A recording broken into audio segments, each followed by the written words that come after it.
version of fake news. All right, so I want to conclude with a brief discussion to get us moving towards a Q&A and your thoughts about what to do about this in terms of the policy responses that are being pursued out there and what might be effective. Okay? So the first thing is to think about ad networks. No one has any constitutional right to be part of an ad network, right? In fact, as a company, you should wish to protect your brand from any association with these terrible, misleading sites. Okay? So it seems as though ad networks are starting to crack down on who is allowed to be a member of them, and they're starting to even be whitelisting policies put into place, right? So then rather than stripping out the worst sites, they're selectively adding the best, okay? So I think that's a promising approach. That's also going to be driven by the advertisers who are increasingly worried about what their ad is showing, what content their ad is showing up against. Obviously, YouTube is dealing with this on a massive scale right now. Second, thinking about the algorithm. I know this. There's probably like 10 search people here who don't want to hear my thoughts on the algorithm, but let me just say there was an announcement made that fake news was being downweighted in the algorithm, and I think that's appropriate given the concerns about the quality of this kind of information, right? You are not serving your users well if you are surfacing that information up. It is not high quality, right?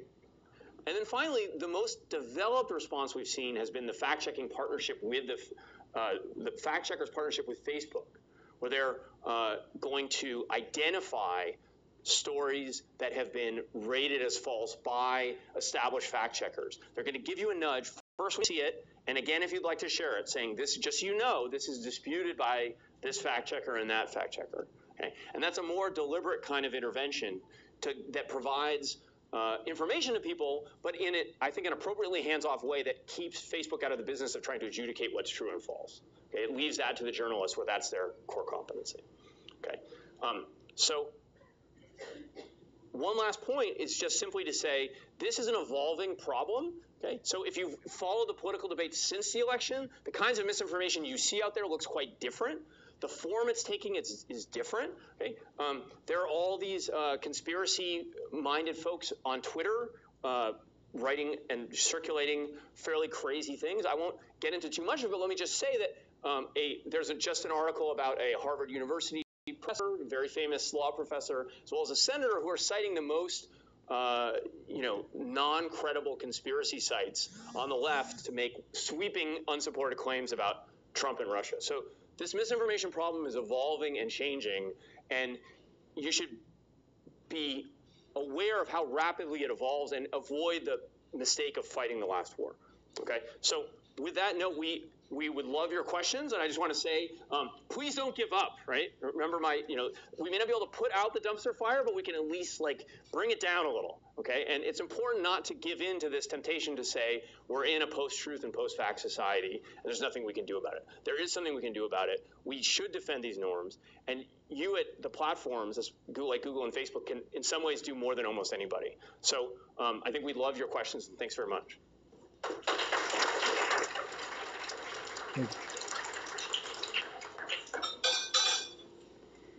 Hi. So I came to this talk. Part of the reason I came was because I was a little bit worried about my own personal bubble that I might be in and how would I know about this. And I'm a liberal, and I noticed that most of the fake news stories that you gave were aimed towards Republicans. So I wanted to know, is it the case that most fake news stories were aimed at Republicans, or can you give some examples of fake news stories that were aimed at Democrats? So during the election, the fake news was overwhelmingly pro-Trump. There were only a handful of pro-Clinton fake news stories that took off. Some people tried it.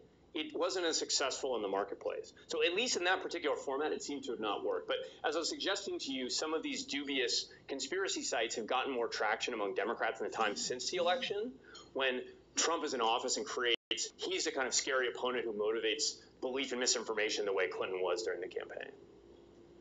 Yeah. And I would totally concur, and I would just say that it's important to keep in mind, I think Mike's off, sorry about that.